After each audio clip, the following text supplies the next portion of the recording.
नमस्कार सभी दोस्तों, लेके आ गए आपके सामने एक और वीडियो। कैसी वीडियो है आपको बताते हैं। सबसे पहले अपने बारे में, मेरा नाम राकेश है और मैं मैथ्स पढ़ा रहा हूँ पिछले 20 सालों से। और पहले ही बैच में मेरे बच्चों के नंबर 85 प्लस थे। और अभी लास्ट ईयर की बात करें तो 2 बच्चे ऐसे हैं जो 95 और 95 से प्लस हैं। 95 एक 95 प्लस। तो वैसे तो अपना ऑफलाइन कोचिंग है, लेकिन ऑनलाइन पे इसलिए मूव हुए कि आप लोगों तक ये जो मैं पढ़ाता हूँ और आप लोग भी 90 के बॉर्डर को क्रॉस कर सकें, मैथ्स में अच्छी स्कोरिंग कर सकें, इसलिए ये मैंने वीडियो बनाना शुरू किया है ऑनलाइन। तो चैप्टर 10th क्लास का चैप्टर 1 है ये, और इसमें हम पढ़ेंगे सबसे पहले नेचुरल नंबर। चैप्टर का नाम हमारा रियल नंबर। रियल नंबर के बारे में हम बाद में जानते हैं, पहले बाकी सबके बारे में जानते हैं जो आप 6th क्लास से पढ़ना शुरू कर देते हो। और उनमें सबसे पहला है नेचुरल नंबर। नेचुरल नंबर को हम काउंटिंग नंबर भी कहते हैं। ये काउंटिंग नंबर भी होता है। काउंटिंग नंबर यानी कि 1 2 3 4 5, और इसको डिनोट करते हैं हम एन से, कैपिटल एन से इसको डिनोट करते हैं। अगला जो आता है वो है होल नंबर। होल नंबर ये 0 से स्टार्ट होता है, इसमें 0 और आ जाती है, ठीक है, जिसका श्रेय भारत को जाता है क्योंकि भारत ने 0 की खोज की थी, ठीक है, शून्य की खोज। और उसके बाद ये संख्या फिर बढ़ती चली जाती है, इसका कोई अंत नहीं होता, और इसको डिनोट करते हैं W से। फिर आते हैं इंटीजर्स, तो इसको हम डिनोट करते हैं Z से, और इसमें आ जाते हैं नेगेटिव नंबर्स, नेगेटिव इंटीजर्स भी कहा जाता है। और जो हमारा 0 1 2 3 4 5 हो, जब उसे पॉजिटिव इंटीजर्स भी कहा जाता है। तो अगर बात करें कि ये नेगेटिव नंबर्स किसने डिस्कवर किया, तो इसका जो श्रेय है, इसका जो क्रेडिट है वो जाता है चाइना को। फिर आया रेशनल नंबर। हम तो बहुत पुराने हैं, वो हमसे सेकंड पे आते हैं। रेशनल नंबर क्या होते हैं? जो P/Q फॉर्म में लिखे जाते हैं, P/Q फॉर्म में लिखे जाते हैं, जिसमें Q जो है वो नॉट इक्वल टू 0 होना चाहिए, Q को 0 नहीं होना चाहिए, ठीक है। जैसे कि 1/2 3/2, ठीक है, माइनस की भी ले सकते हैं, नीचे भी माइनस आ सकता है, ठीक है। इन्हें हम क्या कहते हैं? Rational number. और इसको डिनोट करते हैं Q से। किससे डिनोट करते हैं इसको? Q से, ठीक है। नेक्स्ट आता है इर्रेशनल नंबर। इर्रेशनल नंबर में AL और आएगा, इर्रेशनल नंबर। इसे P/Q फॉर्म में नहीं लिखा जा सकता, इसकी P/Q फॉर्म नहीं बनाई जा सकती, ठीक है। तो ये कैसे होते हैं? जैसे कि √5 है, इसकी कोई वैल्यू ही नहीं हो सकती। √2 है, कोई वैल्यू हो सकती है? फिक्स नहीं हो सकती। एक संख्या है कि 1.25 है, आप पॉइंट हटा दोगे बटे में आ जाएगा, तो ये रेशनल है। लेकिन अगर इनके डिजिट निकालते हैं तो 1.732 एंड करके चलता रहेगा, ठीक है। ये जो है ये कहलाते हैं नॉन टर्मिनेटिंग नॉन रिकरिंग। तो ये जो संख्या होती है जो नॉन टर्मिनेटिंग नॉन रिकरिंग या नॉन रिपीटिंग बोलो, उन्हें हम कहते हैं रेशनल नंबर। जैसे कि रूट में वाली, प्लस माइनस लिखा हो तो भी, पाई की वैल्यू है तो भी, अगर 22/7 है तो वो इधर आ जाती है, लेकिन अगर पाई लिखा है तो उसकी वैल्यू 3.14 और डिजिट पता नहीं कहाँ तक जाती है, तो ये भी क्या है? इरेशनल है। अब इन सभी का कलेक्शन, अच्छा, इसको किससे डिनोट करते हैं? इसको डिनोट करते हैं Q डैश से। इसका डिनोटिंग टर्म है Q डैश। और इन सभी का कलेक्शन किस किस का? पहले N डाला, फिर 0 डाल दिया, W हो गया, फिर Z हो गया, फिर Q हो गया, और Q dash.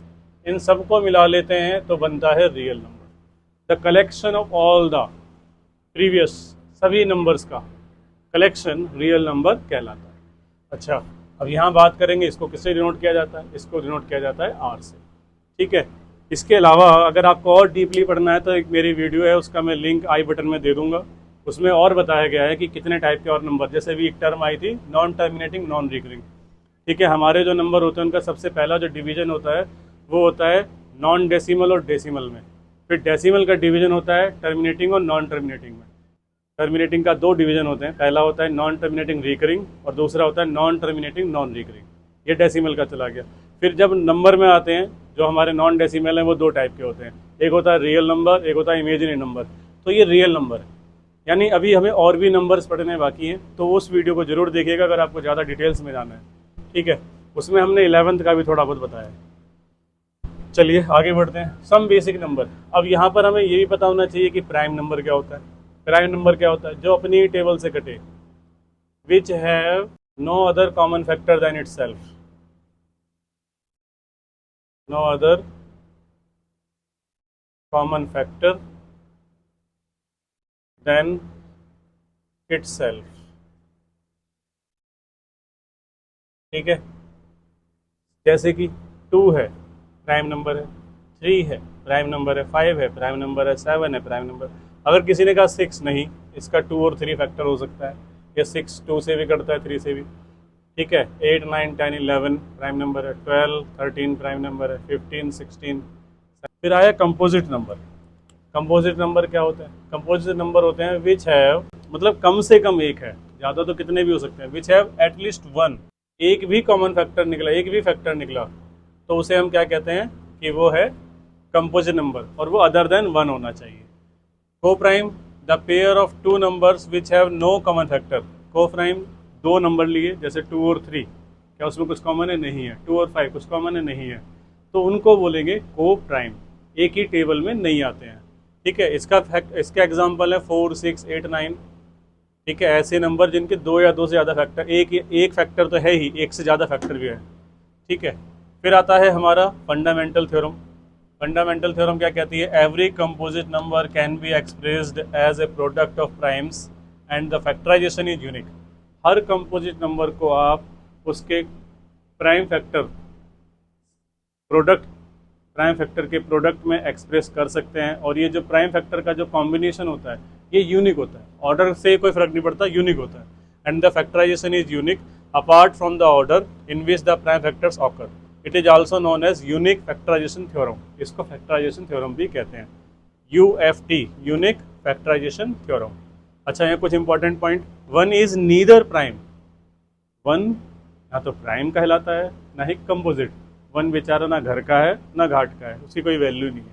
2 is the smallest prime number. 2 एक ऐसा प्राइम नंबर है जो स्मॉलेस्ट, और वो इवन भी है, बहुत कम है ऐसा। इट इज़ द ओनली, बल्कि है ही नहीं, अकेला 2 ही है। ऑड नंबर 2 से डिविजिबल नहीं होते हैं, इवन नंबर 2 से divisible. Find LCM and HCF 404 and 96। सबसे पहले आप लिखो 404, ये फर्स्ट का सॉल्यूशन है। 404 को आप लिखोगे 2 मल्टीप्लाई 2, फिर 101, 101 कटता है किसी से? 11 नहीं कटेगा, 101 ही आएगा। ठीक है, 96, 2 मल्टीप्लाई 2, फिर 2 मल्टीप्लाई 2 हो गया, फिर 2, फिर 3। ठीक है, मैं तो ऐसे ही लिख सकता हूँ, आप चाहो तो इसको करके देख सकते हो। 96 ऐसे लिखा, 2 से काटा, फिर 2 से काटा। ठीक है, ऐसे कोई घबराने वाली बात नहीं, बचपन के ही क्वेश्चन कर रहे हैं। 10th क्लास को मैथ्स को हम इजी कह सकते हैं 9th क्लास के मैथ्स से, क्योंकि ये क्वेश्चन हमने 6th 7th 8th में सीखे हैं। ठीक है, ये लो हो गया। तो फैक्टर क्या निकले? HCF, यही सिखाया है ना आपको? क्या सिखाया? यही सिखाया ना। HCF कितना आ गया? 4। अब बात करते हैं LCM की। LCM के लिए आप इनको एक साथ लिख लें, 96 एंड 404 को 2 से काटेंगे 48 आएगा, 2 से काटेंगे 202, फिर 2 से काटेंगे 48, फिर 101, फिर 2 से काटेंगे 12, 101, फिर 2 से काटेंगे 6, 101, फिर 3, 101, 3 1 जा 3 और 101। तो अगर फैक्टर देखा जाए, 2 2 जा 4, 4 2 जा 8, 8 2 जा 16, 16 2 जा 32, 32 96, 96 को 1 1 से मल्टीप्लाई करेंगे। पहले तो ये सब लिख दो, 3 और 2 5, फिर एक बार 3 है, एक बार 11 है। ठीक है, आप चाहो तो यहाँ से भी लिख सकते हो, जो कॉमन थे वो लिख दिए, जो बचे थे 3 वो लिख दिए, 3 और ये बचा ये लिख दिया। इन सब की मल्टीप्लाई करो, इन सब की मल्टीप्लाई करोगे 96 96 समथिंग आ रहा है। फिर आता है इसमें वेरिफिकेशन करने के लिए भी आता है। वेरिफिकेशन का भी हम यहीं बता देते हैं। वेरिफिकेशन एक फार्मूला है, LCM into SCF is equal to first multiply second number. LCM कितना है? LCM आया था हमारा 96 96, SCF आया था 4, फर्स्ट संख्या क्या थी 404 और इसकी थी 96। ठीक है, 4 छिक्के 24, 4 निम 36, 2 38, फिर 4 छिक्के 24, 3 27, 4 निम 36 और 2 38, 38784। इसको भी मल्टीप्लाई कर लेंगे हम। ठीक है, सही है, 38784। तो जो भी आपने किया है वो एकदम सही आया, इसे कहते हैं वेरिफिकेशन करना। जो आपने किया है अभी तक वो सब कुछ ओके है। Second question 260। 260 तो इजी रहेगा, ये आपको दे रहा हूँ, ये होमवर्क से रहेगा, मैं लिख देता हूँ इस पर, ये होमवर्क है। और फिर 4095, 4095 है, आप इसके फैक्टर निकालने को कहा गया है, express as product of primes. तो 3 से कटेगा ये, 3 1 जा 3, 3 3 जा 9, 3 6 जा 18, 3 5 जा 15, 3 4 जा 12, 3 5 जा 15, 3 5 जा 15। ठीक है, 3 1 जा 3, 3 से नहीं कटेगा, अब ये 5 से कटेगा, 5 9 जा 45, 5 1 जा 5, अब ये 7 से कटेगा, 13, फिर ये 13 से कटेगा। तो यानी कि आप 4095 को लिख सकते हैं, 3 दो बार है, इंटू 5 इंटू 7 इंटू 13। अगला क्वेश्चन लेते हैं। तो ये करके दिखाना नहीं पड़ेगा, अगर आप चाहो तो इसको डायरेक्ट भी लिख सकते हो। ठीक है, ये करके दिखाने की कोई ज़रूरत नहीं है। ये हो गया सेकंड। अब आते हैं थर्ड क्वेश्चन पे। थर्ड क्वेश्चन दे रखा था 9 इंटू 13 इंटू 17 प्लस 17। ठीक है, दो नंबर हैं, मैं पहले इसको कर रहा हूँ, ये आप देख लेना फिर। तो हमें क्या दिखाई दे रहा है यहाँ, 17 और 17 कॉमन दिखाई दे रहा है। 9 इंटू 13 प्लस 1, क्योंकि यहाँ भी 1 बचेगा जब यहाँ से कॉमन लिया है, और यहाँ भी 1 बचेगा, दो जगह लिखा था, दोनों जगह 1 बचेगा, उसकी कर दो मल्टीप्लाई। 13 निम में 117 प्लस 1, 118। अब 118 मल्टीप्लाइड यानी दो फैक्टर हो गए, एक ये हो गया, एक आगे भी हो सकता, मिनिमम तो 2 हो गए। तो जब ये 2 हो जाते हैं तो हम इसको क्या कहते हैं, कंपोजिट नंबर कहते हैं। क्योंकि अभी हमने डेफिनेशन पढ़ी थी कि ऐसा कंपोजिट नंबर होता है जिसमें कि एटलीस्ट 1 कॉमन फैक्टर हो, 1 एक कम से कम एक, या तो 2 है और उससे ज़्यादा भी हो सकते हैं। तो हम यह लिखेंगे, सो 9 into 13 into 17 into 17 plus 17 is a composite number because it has more than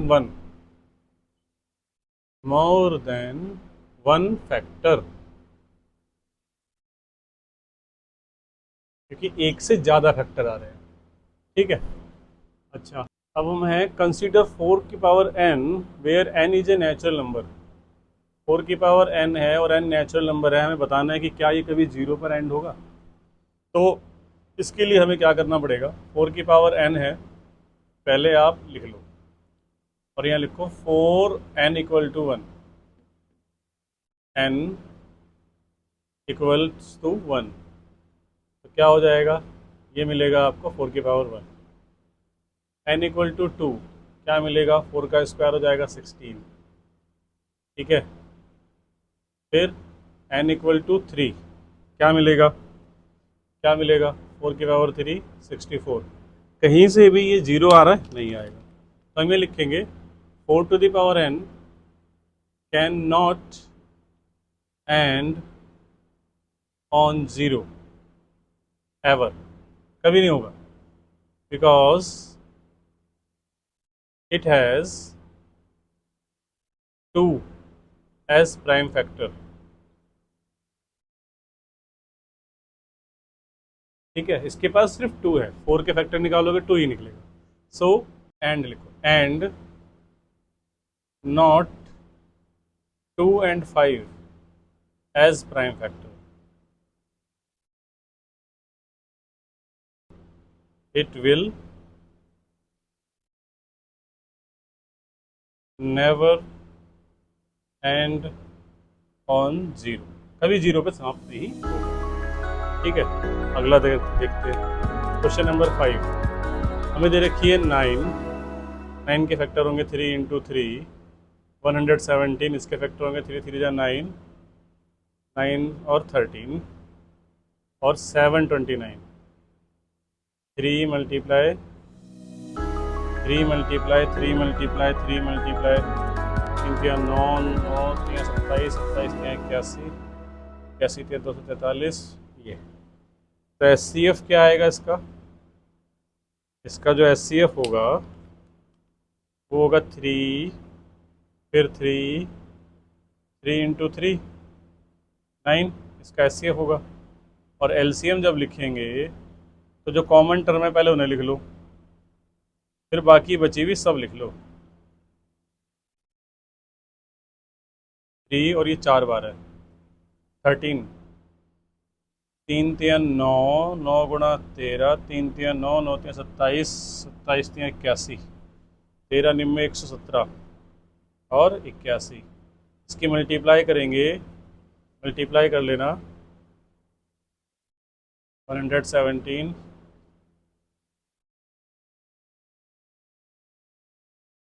9477, ये इसका LCM। बहुत आसान सा ही है ये। x is equal to P cube Y cube दे रखा है, y is equal to P square Q दे रखा है। दोनों का SCF और LCM फाइंड करना है। तो SCF क्या होता है देखो, अगर आप चाहो तो डायरेक्ट लिख सकते हो, नहीं तो करके दिखाएंगे हम। x is equal to p, p और p, q है भाई, q, ये q है, और q, q and q, y is equal to p, p and q। तो SCF की जब बारी आएगी, SCF में कॉमन टर्म लिखनी है, तो p इंटू पी और q भी आएगा। ठीक है, यानी क्या हो गया, पी स्क्वायर क्यू। जब LCM की बारी आएगी तो लिखना है हमें सब, तो पी, पी और क्यू, फिर ये वाला p बचा और ये 2 बचे, यानी कि ये हो जाएगा p का क्यूब एंड q का। अगर देखेंगे ध्यान से, अगर देख के ही आंसर देना है, ठीक है, तो ये 2 नंबर थे। अगर देख के आंसर देना है तो जो हाईएस्ट पावर है वो LCM होती है। LCM लिख लो पहले, LCM होती है हाईएस्ट पावर, हाईएस्ट पावर। ठीक है, P3 और P स्क्वायर, P3 और P2 में हाईएस्ट क्या है, P3, और Q3 और Q में क्या है, Q3, ये देखो। और जब SCF की बात आएगी तो लोएस्ट पावर, ये होती है लोएस्ट पावर। तो लोएस्ट पावर क्या है, P का स्क्वायर एंड Q, ये हमारी लोएस्ट है। तो ये हो गया SCF। अब देखो एक और क्वेश्चन है ये हमारा, इसमें हमें SCF दे रखा है, LCM दे रखा है, फर्स्ट नंबर दे रखा है, सेकंड नंबर। तो हमारे पास एक फॉर्मूला है जिसमें ये सब आते हैं, और सेकंड नंबर अगर नहीं दे रखा है तो उसको निकाला जा सकता है। क्या है वो formula, first number into second number multiply SCF into LCM। ठीक है, तो हम इसी फॉर्मूले पे यहाँ लगा देते हैं।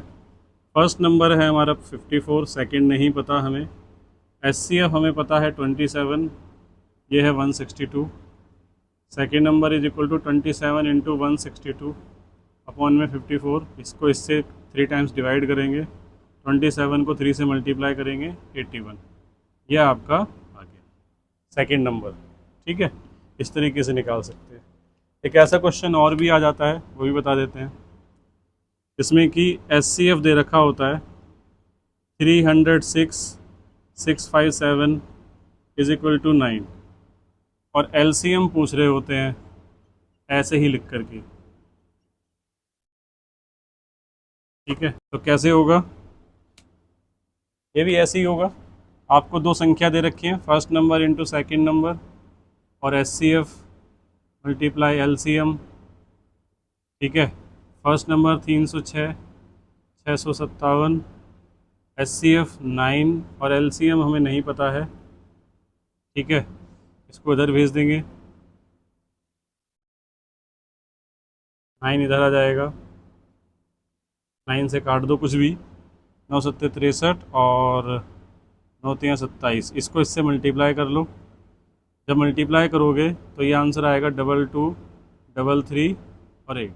तो आइए हम कुछ क्वेश्चंस देखते हैं। जैसा कि हम जानते हैं एनसीईआरटी बुक में ज़्यादा क्वेश्चंस नहीं है, तो एक्स्ट्रा क्वेश्चंस जो आते हैं वो बेसिक और स्टैंडर्ड दोनों लेवल से अलग ही होते हैं।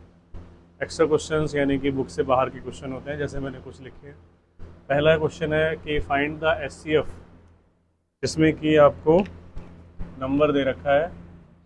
पहले तो लिखो कि क्या क्या दे रखा है। एचसीएफ दे रखा है आपको 28, 35 एंड 343 का एचसीएफ जो है वो है 7, यानी कि एचसीएफ इज इक्वल टू 7, और आपसे एलसीएम पूछा जा रहा है। ठीक है, अब यहाँ पर आपके 3 नंबर हैं, फर्स्ट, सेकंड एंड थर्ड। तो इन 3 नंबरों को करने के लिए एक फॉर्मूला लगता है। तो जैसे ये क्वेश्चन कह रहा है कि आपको एलसीएम निकालना है, फॉर्मूला है इसका। एलसीएम आप ऐसा समझिए, 3 संख्या लिखी हुई है ऐसे, तो तीनों का करना है प्रोडक्ट, जो कि हम करते आए हैं। जब 2 संख्याओं को निकालना था तो दोनों का प्रोडक्ट होता था और एचसीएफ से डिवाइड होता था। तो यहाँ भी वही होना है, बस फर्क क्या है कि 2 का एचसीएफ लेंगे। एचसीएफ 2 का कितना है, जैसे कि ए बी का मल्टीप्लाई फिर बी सी का, और फिर है एचसीएफ सी ए का,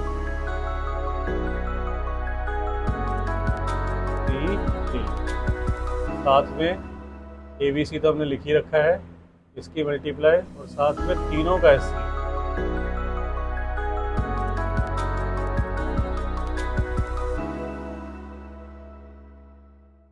ठीक है, तो संख्या दे रखी है 28, 35 और 343। तो पहले इसका एचसीएफ निकालो। एचसीएफ 28 का और 35 का क्या कॉमन है दोनों में, 7। डायरेक्ट कर देंगे क्योंकि वैसे ही क्वेश्चन बहुत लेंथी है। 35 और 343 में क्या चीज़ कॉमन है, फिर से 7। ठीक है, उसके बाद एचसीएफ 28 और 343, इसमें भी क्या कॉमन है, 7। तीनों का एचसीएफ 7 ही आया, क्योंकि तीनों का 7 ही है एट द एंड। तो 28 लिख देंगे फॉर्मूले में वैल्यू, 28, 35, 343, तीनों का एचसीएफ 7। पहले इस वाले का 7, फिर इस वाले का 7, फिर इस वाले का 7। 7 से 7 कट गया, 7 4 जा 28, 7 5 जा 35, 5 चौक 20, 343 को मल्टीप्लाई करेंगे डबल हो जाएगा 6860। ये आपका एलसीएम आ चुका है तीनों संख्याओं का, ए बी सी का। ठीक है, सेकंड क्वेश्चन में कहा गया है कि फाइंड एलसीएम। एलसीएम फाइंड करना है ए बी का, और एचसीएफ दे रखा है। ये तो इजी क्वेश्चन है ऊपर वाले से, लेकिन फिर हमने इसको भी ले लिया कि आप इसको ना भूल जाएं। तो HCF of a b if product, ये तो प्रोडक्ट है, ए मल्टीप्लाई बी है ये, और एचसीएफ हमें दे रखा है। एचसीएफ कितना है ए बी का, 11। तो ये तो सिंपल सा फॉर्मूला है, A multiply B HCF A B multiply LCM A B. ठीक है, ए बी कितना है हमारा 7623, एचसीएफ कितना है 11, और एलसीएम हमें फाइंड करना था, तो ये इसके बटे में चला जाएगा। एलसीएम लिखेंगे हम 7623 अपॉन में 11। ये संख्या इधर लिखो इधर लिखो एक ही बात है, तो हमने इसको उधर लिख दिया है। तो 11 छिक्के 66, और फिर ये आएगा 102, तो 11 छिक्के 11 में 99, 102 में से 99 घटाएंगे तो 693। ये आया है एलसीएम ए बी का। ठीक है, सेकंड क्वेश्चन हो गया। थर्ड क्वेश्चन है find the smallest number which is divisible by both. हमें स्मॉलेस्ट नंबर बताना जिसको 644 से डिवाइड कर सकें और 462 से भी डिवाइड कर सकें। तो क्या कर लेते हैं, स्मॉलेस्ट नंबर के लिए आप इनके फैक्टर निकाल लें। ठीक है, 644 के फैक्टर करेंगे,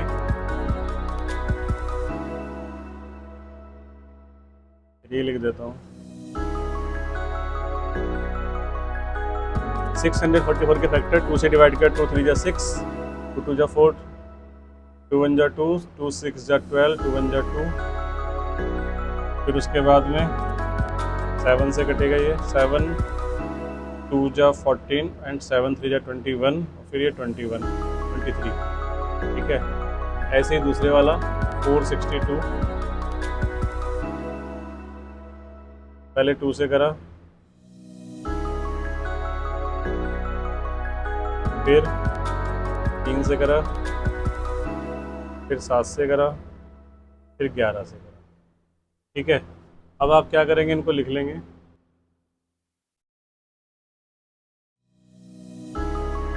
तो पहले कॉमन, यहाँ एलसीएम में क्या होता है, पहले कॉमन संख्या लिखी जाती है। 2 multiply 2 multiply 3 multiply 7 multiply 11 multiply 23, तो 2 गुणा 2 4, 3 12 7 84 आएगा ये, और 11 गुणा 23 करेंगे जब, तो ये आएगा 253। अब बस आपको इसको मल्टीप्लाई करना है, 19252 वो नंबर होगा जो कि जिससे कि आप 644 से अगर आप इसे डिवाइड करेंगे पूरा कट जाएगा, और 462 से डिवाइड करोगे पूरा कट जाएगा। तो अगर दो नंबर दे रखे हैं, बोला जाए कि वो नंबर फाइंड करो जिससे कि ये जिसको कि डिवाइड कर सके, एलसीएम ले लो, आपका आंसर आ जाए। अगला क्वेश्चन है हमारा, find the least number which when divided by 12 16 24 leaves a reminder 7। तो आप क्या करेंगे, पहले तो नंबर लिख लेंगे। क्वेश्चन नंबर 3, ठीक है, 3 नहीं 4, हमसे कहा गया है 12 16 और 24, ठीक है, से डिवाइड होने वाला नंबर बताइए जिसमें 7 रिमाइंडर हो। तो हम क्या करते हैं, पहले इसके फैक्टर निकाल लेते हैं। 2 2 जा 4, 4 3 जा 12, 16 का 2 2 जा 4, 4 2 जा 8, 8 2 जा 16, 24 का 2 2 जा 4, 4 2 जा 8, 8 3 जा 24, ठीक है। ठीक है, एलसीएम लेते हैं। 2 मल्टीप्लाई 2, पहले तो जो कॉमन है वो लिख लो, लिख ली 2 मल्टीप्लाई 2, फिर एक बार 2 ये भी आएगा, ये भी आएगा, 3 बार आएगा ये आएगा, सबकी मल्टीप्लाई करके 48। तो जो रिक्वायर्ड नंबर है, लिखेंगे रिक्वायर्ड नंबर, उसमें 7 प्लस हो जाएगा, ये आएगा 55। In teachers workshop the number of teachers teaching French Hindi English are 48। French का नंबर है 48, इंग्लिश का नंबर है 80, और हिंदी वाले हैं बहुत ज़्यादा, हिंदी तो हिंदुस्तान हमारा ज़्यादा तो होना ही है। तो हमसे कह रहे हैं फाइंड द मैक्सिमम नंबर। जब मैक्सिमम नंबर की बात होती है तो भैया क्या निकलता है पता है, जब मैक्सिमम नंबर की बात होती है तो हमेशा एचसीएफ ही निकलता है, ठीक है। तो एचसीएफ निकालेंगे हम इनका। सबसे पहले 48, ठीक है, 40 पहले लिख देते हैं, तो हम चाहिए इसका एचसीएफ हमें चाहिए, क्वेश्चन मार्क लगा दिया। अब आप यहाँ लिखोगे 48, ठीक है, 80 और 140, ठीक है। 48 का 2 2 जा 4, 4 2 जा 8, 8 2 जा 16, 16 3 जा 40, 2 2 जा 4, 4 2 जा 8, 8 2 जा 16, 16 5 जा 80, 2 2 जा 4, 4 3 जा 12, 4 2 जा 8, 8 2 जा 16, 16 3 जा 48 एंड 48 3 जा ये। तो एचसीएफ कितना आएगा इसका बता सकते हैं? सीधी मल्टीप्लाई करने से पहले आप इसको एक बार लिखेंगे, एक बार, दो बार, तीन बार, 4 बार तो क्लियर ही आ रहा है। और हमारा क्या आया एचसीएफ? एचसीएफ आ गया हमारा 60। अब हमसे कहा गया कि बताओ भाई maximum find minimum number of rooms required. हाँ, ये मिनिमम लिखा हुआ है, maximum number room, maximum number of room required in each of the room, same number of teachers seated। ठीक है, तो हमें एक नंबर ऑफ रूम चाहिए। अभी हम ये लिख देंगे नंबर ऑफ रूम 48 है पहले वाला नंबर, उसको 16 से डिवाइड करेंगे। 80 दूसरे वाला नंबर है और 144 तीसरा। इन सबको डिवाइड कर दो तो ये आ गया number of 17 number of rooms चाहिए। जब हम टीचर से डिवाइड कर देते हैं तो हमें 17 नंबर ऑफ रूम चाहिए। अच्छा, अगला question, the least number which is a perfect square and divisible by each of the following. तो आप परफेक्ट स्क्वायर देखो, यहाँ पर परफेक्ट स्क्वायर है 2, एक ये है और एक ये है। ठीक है, तो 16, 20, 24, 16 से कट जाएगा ये। ठीक है, 20 से कट जाएगा, 24 से कट रहा है क्या? 24 से काट के देख लेते हैं। 24 से कम 24, 24 के पाड़े में 16, 160 आएगा कभी? नहीं आता। 24 पंचे 120 आता है, 24 छक्के 144 आता है, 24 सत्ते 168 आता है। तो ये तो है ही नहीं, हमारा आंसर आ गया ये। ठीक है, डायरेक्ट। और अगर करना चाहो तो इसका तीनों का आप क्या करोगे, पहले 30 नंबर पूछा है, एलसीएम निकालोगे। 20 मतलब एलसीएम। एलसीएम निकालने के बाद इसे आप देख लेना कौन सा परफेक्ट स्क्वायर आ रहा है। ठीक है, 3 numbers are in the ratio. 3 number ratio है 5x, 6x और 7x। x में ले लिया, देयर एचसीएफ इज 7, तीनों में कॉमन टर्म क्या है 7, तो x हो जाएगा हमारा 7। फाइंड द स्क्वायर रूट, फिर हमें इसका स्क्वायर रूट फाइंड करना है। तो क्या आ जाएगा square root? Find the square root. अच्छा, स्क्वायर रूट किसका? 3 नंबर का रेशो आ गया, देयर एचसीएफ, उसका एचसीएफ आ गया। Then find the square root of larger number. Larger number का स्क्वायर रूट निकालना है, तो पहला नंबर होगा हमारा 35। ठीक है, 7 × 5, 7 × 6 42, 7 7 जा 49। तो ये हमारे जो 49 है इसका स्क्वायर रूट निकाल दो तो 7, पहले भी 7 बताया था मैंने। ठीक है, अब ये वाला क्वेश्चन तो आपको आता ही है। एचसीएफ दे रखा है, प्रोडक्ट दे रखा है और एलसीएम फाइंड करना है। अभी किया था, लेकिन एक बार और कर देते हैं। ठीक है, सबसे पहले लिख लो क्या दे रखा है। एचसीएफ दे रखा है 12। ठीक है, ए बी प्रोडक्ट दे रखा है 1800 और एलसीएम हमसे पूछ रहे हैं। ठीक है, तो क्या करेंगे, multiply a b HCF into LCM. A b की जगह 1800, एचसीएफ हमारा 12, फिर एलसीएम हमसे पूछा गया है, से इसको डिवाइड कर दो। ठीक है, 12 × 15 180, तो एलसीएम आ गया हमारा 180। ठीक है, तो इस तरीके से हमने 8 क्वेश्चन किए, कुछ अलग हटके थे, कुछ सेम थे। तो अभी हम अगले क्वेश्चन पे आते हैं। √2 इज इरेशनल नंबर। √2 हमारा इरेशनल नंबर है। ठीक है, हमें ये प्रूव करना है। तो कैसे प्रूव करते हैं? सबसे पहले इसको आप रेशनल मान लें, that √2 is a rational number.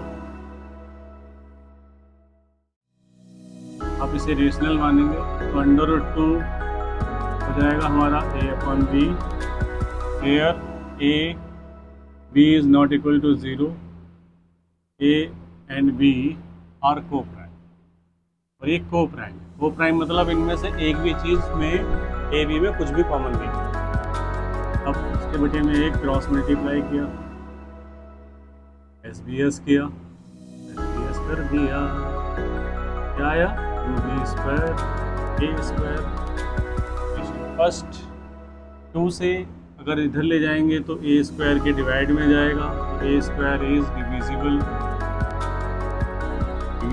Bye 2, a is divisible by 2, ये डिविजिबल हो गया। ठीक है, अब हम इसको लेंगे और फिर से लिखेंगे अगेन लेट, सिर्फ लेट नहीं चलेगा, अगेन चलेगा। Again let a is equal to 2c, से SBS कर दिया, फिर लिखो अगेन SBS, तो a² is equal to 4c² हो जाएगा। ठीक है, अब इक्वेशन नंबर सेकंड, ये फर्स्ट थी ये सेकंड थी, तो फ्रॉम फर्स्ट एंड सेकंड दोनों से लिया, 2b² हो जाएगा इज इक्वल टू 4c², 2 से इसे कैंसिल कर दिया, b² is equal to 2c²। अब b² के डिवाइड में 2 है, b² is divisible by 2, b² 2 से डिविजिबल है, एंड बी इज ऑल्सो, यहाँ ऑल्सो भी लगाते हैं। जब ए स्क्वायर होता है तो ए भी होगा, बी स्क्वायर होता है तो बी भी होगा। B is also divisible. अब इसने क्या किया, इसने देखा so A and B have a common factor. इसका तो कॉमन फैक्टर आ गया भाई। कॉमन फैक्टर क्या है, इज 2। ठीक है, सो दस ए बी आर नॉट को प्राइम, ए बी को प्राइम नहीं है हमारा। अब हमने कहा था को प्राइम है, ये तो नहीं आ रहा, तो क्या हुआ, so this contradicts the fact, this contradicts the fact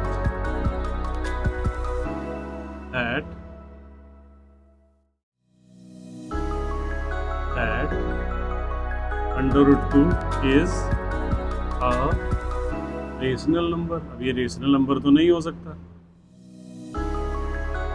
this contradiction has arisen due to our wrong assumption, ये हमारी गलत एजम्पशन से आया है। So under root 2 is irrational. ठीक है, नंबर हैंस प्रूव्ड। ये स्टेटमेंट है जो कि हमें याद करनी पड़ती है। याद भी क्या है, थोड़ी सी लॉजिकल चीज़ है, अगर आप करोगे तो आ जाएगी। अगला देखिए, ये भी सेम ऐसा ही होता है। इसके जैसे question under root 3, under root 5, under root 7, इनमें से कोई भी आ जाता है। तो ये भी ऐसे ही स्टार्ट होता है। Let 5 minus 2 root 7 is a rational, ये एक रेशनल नंबर है। ठीक है, 5 minus 2 root 7 is equal to क्या हो जाएगा, ए अपॉन बी। ठीक है, अब इसको इधर बुला लेंगे, ए अपॉन बी हो जाएगा, वो 2 रूट 7 उधर चला जाएगा। फिर under root 7 is equal to 5 minus a upon b, और पूरे के बाहर है 1/2। एलसीएम लेंगे, 5b माइनस ए अपॉन में 2b हो जाएगा। एलसीएम लेना तो आते ही होगा मुझे लगता है। इसकी इससे मल्टीप्लाई, इसकी इससे, ये a है, a। ठीक है, a। अब हमने देखा कि ये तो न्यूमरेटर और डिनोमिनेटर आ गया भाई, न्यूमरेटर डिनोमिनेटर आ गया, तो ये तो हो नहीं सकता।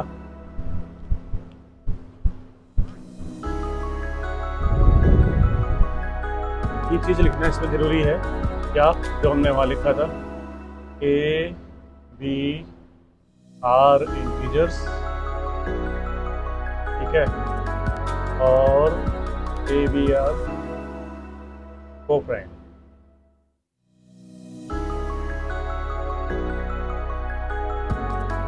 इसके बाद हमने देखा यहाँ 5b minus a upon 2b is rational, ये रेशनल हो गया। तो रूट 7 विल बी रेशनल, ये भी रेशनल होगा, बट दिस कॉन्ट्राडिक्ट्स, लेकिन ये तो फैक्ट नहीं है, सच नहीं है, तो कॉन्ट्राडिक्ट करता है, contradicts the fact that under root 7 is irrational. ठीक है, so our assumption is wrong,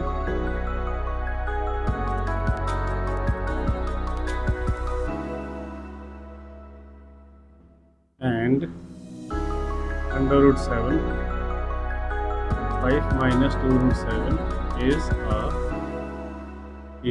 irrational।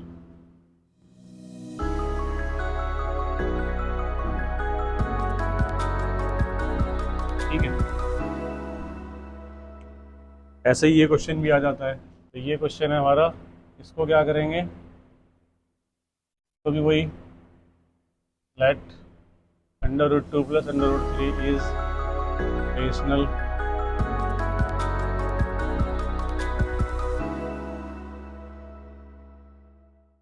ठीक है, क्या करो, SBS कर दो, एस करेंगे तो ये हो जाएगा 2, मतलब पूरा खोलो ना, पहले लिख ही दो चलो, √2 प्लस √3 का स्क्वायर a/b का स्क्वायर, यहाँ हो जाएगा √2 का स्क्वायर, √3 का square, a square b square. Formula तो पूरा खोलो मास्टर जी, गलती कर रहे हो। √3 a स्क्वायर अपॉन में b स्क्वायर, ये हो जाएगा 2 प्लस 3, ये हो जाएगा 2 √6, ये हो जाएगा a square plus b square, ये हो गया 5 plus 2√6 a square upon b square, इसको उधर भेज देंगे, ठीक है। तो a square upon b square -5,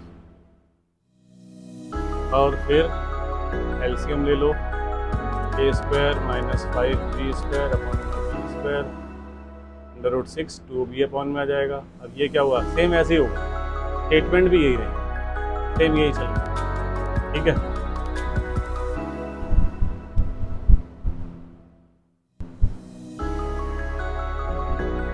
ठीक है, तो ये हो गया a square -5b square upon में 2b स्क्वायर।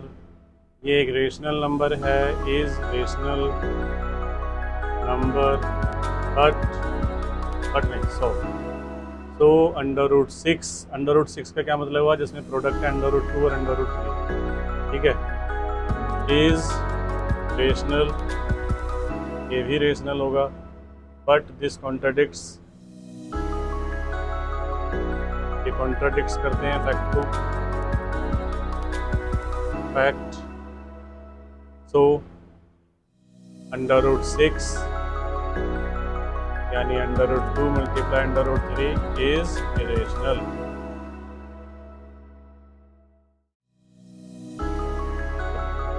ये हमारा चैप्टर खत्म हुआ, चैप्टर 1। सारे इंपॉर्टेंट क्वेश्चन किए हैं, सारे टाइप कर लिए हैं, कुछ भी नहीं छोड़ा है। ये भी एक्स्ट्रा टाइप है कर दिया जो, ठीक है। तो आप लोग को अच्छा लगे, वीडियो को लाइक करना, सब्सक्राइब करना, और ज़रूर उन बच्चों तक पहुंचाना जो चैप्टर 1 से डरते हैं। Thank you.